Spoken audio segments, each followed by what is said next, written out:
MLC కవిత పైన BRS MLA Madhavaram Krishnarao రెచ్చిపోయారు. Shocking comments చేశారు. ఏకంగా మహిళ, ఆ తర్వాత పార్టీకి సంబంధించిన అధినేత కుమార్తె అని కూడా చూడకుండా తనని కుక్క మొరుగులు అని అన్నాడు. కుక్కలా అరుస్తున్నారన్నట్టుగా సంబోధించాడు మాధవరం కృష్ణారావు. నీలాంటి కుక్కలు చాలా మొరుగుతాయి. ఏకంగా కవితని కుక్కతో పోల్చాడు మాధవరం కృష్ణారావు. నీ కుక్క పేరు కూడా విస్కీ అని పెట్టుకున్నావు. నీ భర్తకు హైదరాబాద్లో ఆస్తులు ఎక్కడివి? బతుకమ్మ పేరిట కోట్ల రూపాయలు వసూలు చేశావని చెప్పి కృష్ణారావు కవితపై సంచలన ఆరోపణలు చేశాడు. హరీష్ను పార్టీ నుండి బయటకు పంపి కేటీఆర్ను అరెస్ట్ చేయించాలని చూస్తున్నామని కృష్ణారావు రెచ్చిపోయారు. కవితని కుక్కతో పోల్చడం, కవిత కుక్క పేరు విస్కీ అని చెప్పడం, నీ భర్త ఆస్తులు ఎక్కడివి, నువ్వెక్కడి దానివని చెప్పి చాలా ఘాటుగా కవితపై రియాక్ట్ అయ్యారు. సో ప్రస్తుతం కవితపై మాధవరం కృష్ణారావు ఈ స్థాయిలో రెచ్చిపోవడం, మాధవరం కృష్ణారావు కాదు, బీఆర్ఎస్ పార్టీకి సంబంధించిన నాయకులందరిలో కూడా మొట్టమొదటిసారిగా మాధవరం కృష్ణారావు ఈ స్థాయిలో కవితని కుక్కతో పోల్చారని చూడండి. ఆ పార్టీ అధినేత మొన్నటిదాకా 10 ఏళ్ల పాటుగా అందరూ కలిసి, ఒకటి 10 ఏళ్ళు కాదు, ఒక 4 నెలల క్రితం వరకు, 4-5 నెలల క్రితం వరకు అందరూ కలిసి ఒకే పార్టీలో ఉన్నారు. ఆమె వచ్చిందంటే చాలు ముఖ్యమంత్రి కేసీఆరే అప్పుడు వచ్చినట్టుగా భావించేవారు. అప్పుడు ముఖ్యమంత్రిగా కేసీఆర్ ఉన్న సమయంలో డైరెక్ట్ కేసీఆర్ వచ్చినట్టుగా భావించేవారు. వంగి వంగి దండాలు పెట్టేవారు, మెళ్ళలో దండలు వేసేవారు, సన్మానించేవారు. ఇప్పుడు తను విభేదించి పార్టీ అధినాయకత్వం పైన, పార్టీలో నాయకుల పైన తను చేసే కామెంట్స్ని చూసి తనను కుక్కతో పోల్చడం ఇప్పుడు మరి కవిత ఎలా తీసుకుంటారో చూడాలి. కుక్కలా మొరుగుతూ ఉన్నావు, నీలాంటి కుక్కలు మొరుగుతున్నాయి, ఈ మాట ఆయన మాట్లాడుకొచ్చారు. తర్వాత తన కుక్క పేరు విస్కీ అన్నారు. డైరెక్ట్గా ఇంకేమన్నారంటే, నీ కథ ఇప్పాల్సి వస్తే హైదరాబాద్ నుంచి ఢిల్లీ దాకా మస్తు కథ ఉంది, మొత్తం ఇప్పుతానని చెప్పి కూడా మాధవరం కృష్ణారావు మాట్లాడుకొచ్చారు. కవిత భర్త నీ ఆస్తులు ఎక్కడని చెప్పి కవిత భర్తను క్వశ్చన్ చేశారు మాధవరం కృష్ణారావు. ఒకసారి మాధవరం కృష్ణారావు ఏం మాట్లాడారో చూద్దాం. మేము బీటీ బ్యాచ్ అంటే ఏంటో నాకే తెలియదు. మేము పక్క తెలుగుదేశం పార్టీల నుంచి టీఆర్ఎస్ పార్టీలకు కేసీఆర్ గారు అభిప్రాయం మేరకు తెలంగాణ రాష్ట్రం ఏర్పడ్డది కాబట్టి, తెలంగాణ రాష్ట్రాన్ని ఆంధ్రప్రదేశ్ విడిపోయింది కాబట్టి వచ్చినాం తప్ప ఏదో స్వార్థాల కొరకు ఏదో వస్తుంది మాకు అని చెప్పి మేము రాలే. మాకు మంచి మంచి కాంగ్రెస్తో పోరాటం, మేము కాంగ్రెస్ వ్యతిరేకంగా పెట్టినటువంటి దానిలో మేము ఒక నంబర్ని. మాకేమో ఢిల్లీలో పరిచయాలు లేవు, దేశం దగ్గర పరిచయాలు లేదు. తెలంగాణ బిడ్డలు ఒక సమర్థమైన పోరాటం చేసి ఆడపిల్లల కాడకేసి వాళ్ళు ఒక సాగల ఐలమ్మలాగా పోరాటం చేసి ఆడపిల్లలు, మోపిల్లలు, తెలంగాణ రాష్ట్రంలో ఉన్నటువంటి ఉద్యమకారులు, కళాకారులు అందరూ చేసేటువంటి తెలంగాణ కేసీఆర్ గారి నాయకత్వంలో తెలంగాణ రాష్ట్రం ఏర్పడింది. చరిత్రలో తెలంగాణ రాష్ట్రం నుంచి దేశానికి పోయినటువంటి వాళ్ళు కానీ లిక్కర్ల గురించి పోరాటం చేసి లిక్కర్ల గురించి వెళ్ళినటువంటి చరిత్ర మా తెలంగాణ బిడ్డలకు లేదు. మరి ఆఖరికి ఇంట్లో పెంచుకున్న కుక్క పేరు కూడా విస్కీ, కుక్క పేరు కూడా. నా చరిత్ర గురించి మాట్లాడితే అర్హత, హక్కు నీకు లేదు. నువ్వు చాలా చాలా నీ చరిత్ర చెప్పాలంటే నాకు, ఎందుకంటే కేసీఆర్ గారు, కేటీఆర్ అంటే చాలా అభిమానం. నేను గిట్ట నీ చరిత్ర ఇప్పాలని స్టార్ట్ చేసిందంటే నువ్వు బతకవు. అసలు చరిత్ర గల ఈనురాలు నన్ను నువ్వు మాట్లాడేంత అర్హత, నా స్థాయి. నేను 5 సార్లు గెలిచాను, ఒక్కసారి గెలవలే. నేను ఒక ఎంప్లాయీ. నేను తెలుగుదేశంలో కూడా క్రమశిక్షణగా పెరిగి వచ్చాను తప్ప ఇంట్లో కూడా అదే క్రమశిక్షణతో ఉన్నాం.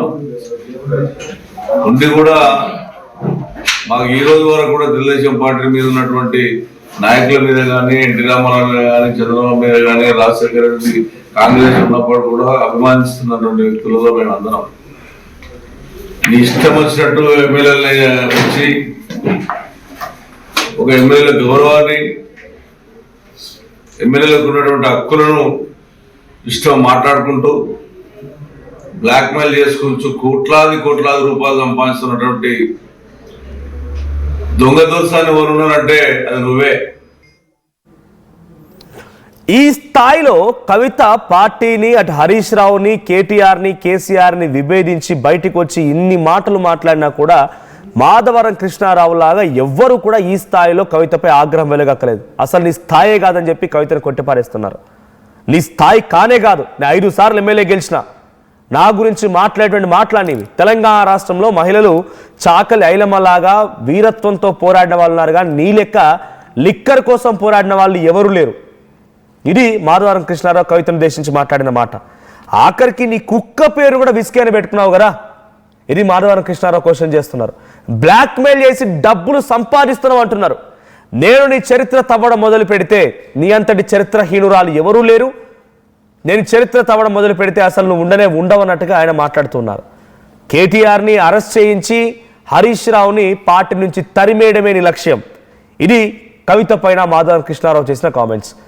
గత 5-6 నెలలుగా కవిత పార్టీ నుంచి వెళ్ళిపోయి జాగృతి జనం బాట పేరిట, జాగృతి పార్టీ పేరిట ఎన్నెన్ని ప్రెస్ మీట్లు పెట్టింది, ఎవరిపై ఎన్నెన్ని ఆరోపణలు చేసింది. హరీష్ రావు లాంటి వ్యక్తులపైన కూడా స్కామ్లని ఆరోపణలు చేసిన తరుణంలో కూడా ఆయన సైతం మౌనంగానే ఉన్నాడు, కానీ ఈ స్థాయిలో ఎవరు రెచ్చిపోలేరు. మాధవరం కృష్ణారావు ఇప్పుడు మాట్లాడిన మాటలు ఇప్పుడు చర్చనీయాంశంగా మారుతున్నాయి. దీనిపై కవిత ఎలా రియాక్ట్ అవుతారో చూడాలి. నువ్వు ఒక చరిత్రహీనురాలివి, లిక్కర్ సంబంధించినటువంటి కేసులున్నాయి నీ పైన. తెలంగాణ కోసం పోరాడే వాళ్ళ నీ కోసం లిక్కర్ కోసం పోరాడే వాళ్ళు ఎవరూ లేరు. నీ కుక్క పేరు కూడా లిక్కర్ పేరే పెట్టుకున్నావు. ఇది మాధవరం కృష్ణారావు మాట్లాడిన మాటలు. మా ప్రతినిధి మధు ఉన్నారు. మధు, సో ఈ స్థాయిలో కవితపై మునుపెన్నడు తను ఆరోపించినా, ఇన్ని రకాల ఆరోపణలు చేసినా, ఎన్ని రకాలుగా దూషించినా ఎవరు ఈ స్థాయిలో రియాక్ట్ అవ్వలేదు. హరీష్ రావు లాంటి వాళ్ళు, సింగిరెడ్డి నిరంజన్ రెడ్డి లాంటి వాళ్ళు, జగదీష్ రెడ్డి లాంటి వాళ్ళే ఒక అడుగు వెనక్కి వేసి ఆలోచించి మహిళను లేకపోతే ఆ అధినాయకుడి యొక్క కుమార్తెను ఆలోచించి కొంత ఆచితూచి వ్యవహరించారు. కానీ ఇక్కడ మాధవరం కృష్ణారావు మాట్లాడిన మాటలు మాత్రం చాలా సంచలనంగా ఉంది. ఓ చరిత్రహీనురాలు అని మాట్లాడుకొచ్చారు ఆయన. దీనిపై కవిత ఎలా రియాక్ట్ అయ్యే అవకాశం ఉంది? జాగృతి జనం బార పేరిట పెద్ద ఎత్తున కవిత పర్యటిస్తా ఉంది తెలంగాణ వ్యాప్తంగా. అందులో భాగంగా ఈ నియోజకవర్గానికి వెళ్తే ఆ నియోజకవర్గంలో స్థానికంగా ఉన్నటువంటి నాయకులతో మాట్లాడి వాళ్ళు ఇచ్చేటువంటి ఇన్ఫర్మేషన్ ని కవిత డైరెక్ట్ గా మీడియా సమావేశాల్లో అటాక్ చేస్తా ఉన్నారు. అందులోనే చాలా మంది మాజీ మంత్రులు, మాజీ ఎమ్మెల్యేలు, ప్రస్తుత ఎమ్మెల్యేలు బీఆర్ఎస్ పార్టీకి సంబంధించి వాళ్ళందరిపైన అటాక్ మోడ్ లో కవిత అటాక్ చేస్తా ఉన్నారు. వారిపైన వచ్చినటువంటి అవినీతి ఆరోపణలు కానీ, వారి అన్యాయాలు, వారికి సంబంధించినటువంటి దాంట్లో భాగంగా కుక్కర్పల్లిలో కూడా ఆమె పర్యటిస్తూ మాధవరం కృష్ణారావు పైన కొంచెం స్ట్రైట్ కామెంట్స్ చేశారు. 100 ఎకరాలు అరుణాయిలకు కట్టబెట్టారు, అక్రమంగా చేస్తా ఉన్నారు అనేటువంటిది దానికి కౌంటర్ ఇచ్చారు. మాధవరం కృష్ణారావు చాలా గట్టిగానే మాట్లాడినటువంటి పరిస్థితి. ప్రస్తుతం నిన్న ఆల్రెడీ జాగృతి టీమ్ రిప్లై ఇచ్చే ప్రయత్నం చేసింది మాధవరం కృష్ణారావు మాట్లాడినటువంటి మాటల పైన. నిజంగానే ఇప్పటివరకు కవిత విమర్శలు చేసినటువంటి నాయకులలో చాలా ఘాటుగా రిప్లై ఇచ్చింది మాధవరం కృష్ణారావే. కేసీఆర్ మీద అభిమానం ఉంది అని చెప్తూనే ఇకనైనా ఇట్లాంటి మాటలు మాట్లాడే ముందు జాగ్రత్త అనేటువంటి ఒక హెచ్చరిక జారీ చేశారు. ఇక ముందు ఇట్లా మాట్లాడితే మొత్తం మీకు సంబంధించినటువంటి హిస్టరీ మొత్తం బయట పెట్టాల్సి వస్తుంది అనేటువంటి స్టేట్మెంట్ చేశారు. బాలనగర్ లో 1000 కోట్ల విలువ చేసేటువంటి భూములు నీ భర్త పేరుపైకి ఎలా వచ్చాయి, హైదరాబాద్ లో నీ భర్తకు హైదరాబాద్ లో ఆస్తులు ఎలా ఉన్నాయి, నువ్వు ఎక్కడ గోల్డ్ షాప్ లకు బంగారం షాప్ లకు వెళ్తే అక్కడ డబ్బులు వసూలు చేసింది, గోల్డ్ వదిలిపెట్టింది మాకు తెలీదా, బతుకమ్మ పేరిట డబ్బులు వసూలు చేసింది తెలీదా అనేటువంటి స్ట్రైట్ కామెంట్ చేశారు. డైరెక్ట్ గా కుక్కతో పోల్చారు ఆమెను. నీలాంటి కుక్కలు చాలా మురుగుతుంటాయనేటువంటి స్టేట్మెంట్ చేయడంతో, పర్సనల్ అటాక్ చేయడంతో ప్రస్తుతం చర్చ అయితే కొనసాగుతా ఉంది. ఈ రోజు కవిత హైదరాబాద్ లో పర్యటిస్తా ఉన్నారు. జనం బాట పేరిట మొత్తం సనత్ నగర్, హైదరాబాద్ కు సంబంధించినటువంటి మరికొన్ని నియర్ కంటోన్మెంట్ ఏరియాలో పర్యటిస్తా ఉన్నారు.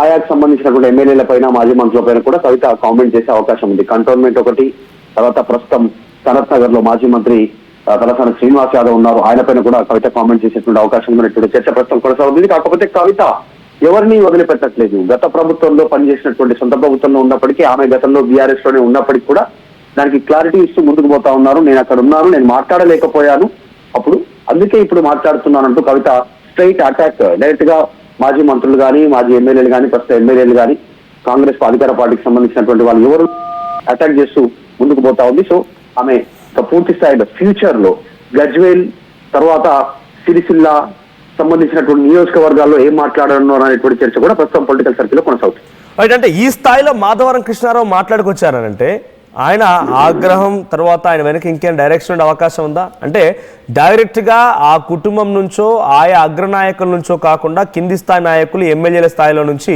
తనపై అటాక్ ఇవ్వాలనే డిసిషన్ ఏమైనా బీఆర్ఎస్ పార్టీ తీసుకుందా? అంటే ప్రస్తుతానికి అట్లా ఇంతవరకు ఇంకా కార్యాచరణ ఏం ప్రకటించలేదు. కానీ మొన్న హరీష్ రావు పైన సిద్దిపేట వెళ్ళినప్పుడు మెదక్ నియోజకవర్గంలో కవిత పర్యటించినప్పుడు ఆ సందర్భంలో హరీష్ రావుకు సంబంధించిన మద్దతుదారులు కవిత పైన పెద్ద ఎత్తున తీవ్రమైనటువంటి విమర్శలు చేశారు, కేసీఆర్ కూతురు అయినప్పటికీ కూడా. తర్వాత నిరంజన్ రెడ్డి, తర్వాత కొత్త జగదీశ్వర్ రెడ్డి కామెంట్ చేశారు. ఇప్పుడు స్ట్రైట్ అటాక్ అంటే మాధవరం కృష్ణారావు కూకట్పల్లి ఎమ్మెల్యే చేసినటువంటి సిచ్యువేషన్ కనిపిస్తుంది. ఇప్పటివరకు పార్టీ నుంచి అయితే ఎలాంటి రిప్లై లేదు. కేటీఆర్ గానీ, హరీష్ రావు గానీ, కేసీఆర్ గానీ ఎలా పెద్దగా రిప్లై ఇవ్వట్లేదు కవిత చేసినటువంటి కామెంట్స్ పైన. ఆమె మాత్రం రిప్లై ఇవ్వాలని కోరుకుంటున్నారు కవిత. మొన్న నిరంజన్ రెడ్డి రిప్లై అయితే అలా ఇవ్వాలి, కంపల్సరీ మీ ఇవ్వాలి అనేటువంటి స్టేట్మెంట్ చేస్తా ఉన్నారు. నువ్వు తిడతారని నాకు తెలుసు, నేను చేస్తున్న కామెంట్స్ ఏంటో నాకు తెలుసు, ఖచ్చితంగా స్ట్రైట్ పాలిటిక్స్ నేను చేస్తున్నాను అనేటువంటిది కవిత 4 మాటల్లో చెప్తా ఉన్నారు. ఇప్పుడు మళ్ళీ రియాక్ట్ అయ్యే అవకాశం ఉందా? ఇప్పుడు మళ్ళీ మాధవరం కృష్ణారావు చాలా సంచలన వ్యాఖ్యలు ఇప్పుడు వరకు చేసిన దాంట్లో ఇవే చాలా దారుణంగా కవితని ఎక్కువ పెట్టి సూటిగా క్వశ్చన్ చేసినట్టుగా, సూటిగా విమర్శించినట్టుగా ఉన్నాయి. నువ్వు లిక్కర్ గురించి ఆలోచించావని, చరిత్ర హీనురాలు అని, నీ కుక్క పేరు కూడా ఒక లిక్కర్ పేరే పెట్టుకున్నామని ఇటువంటి వ్యాఖ్యలు చేసుకొచ్చారు. దీనిపై జాగృతి నుంచి ఇప్పటివరకు రెస్పాండ్ అయ్యారా? ఎగ్జాక్ట్ అంటే ఆల్రెడీ కవిత జాగృతి నుంచి ఆల్రెడీ వాళ్ళ టీం ఒకటి మీడియా సమావేశం ఏర్పాటు చేశారు, పెద్ద ఎత్తున విమర్శలు చేశారు. మాధవరం కృష్ణారావుకు సంబంధించినటువంటి అక్రమాలను త్వరలో బయట పెడతామనేటువంటిది, ఎన్ని భూములు కబ్జా చేశారు, ప్రభుత్వ భూముల్ని తన అనుచరులకు ఎట్లా లీజుకి ఇచ్చారు, ప్రభుత్వ ఆసుపత్రిలో ఏం జరుగుతా ఉంది, ఆ చుట్టుపక్కల మాధవరం కృష్ణారావు చేస్తున్నటువంటి అక్రమాలు, అన్యాయాలు, దందాలు ఏంటి అన్ని త్వరలో బయట పెట్టబోతున్నాం అనేటువంటి స్టేట్మెంట్ ఆల్రెడీ జాగృతి టీం హెచ్చరిక జారీ చేసింది. దానికి ధీటుగానే మాధవరం కృష్ణారావు చాలా ధీటుగా చాలా మాట్లాడారు. ఒక మాధవరం కృష్ణారావు కాదు, మల్లారెడ్డి పైన కూడా పూలు పాలమ్ముడే కాదు 1000 ఎకరాల భూములు కబ్జా చేశాడు మల్లారెడ్డి అనేటువంటి స్టేట్మెంట్ కూడా కవిత చేసింది. మరి గతంలో వాళ్ళతో కలిసి తిరిగారు కదా, ఉన్నారు కదా అంటే ఎస్, ఆ సందర్భం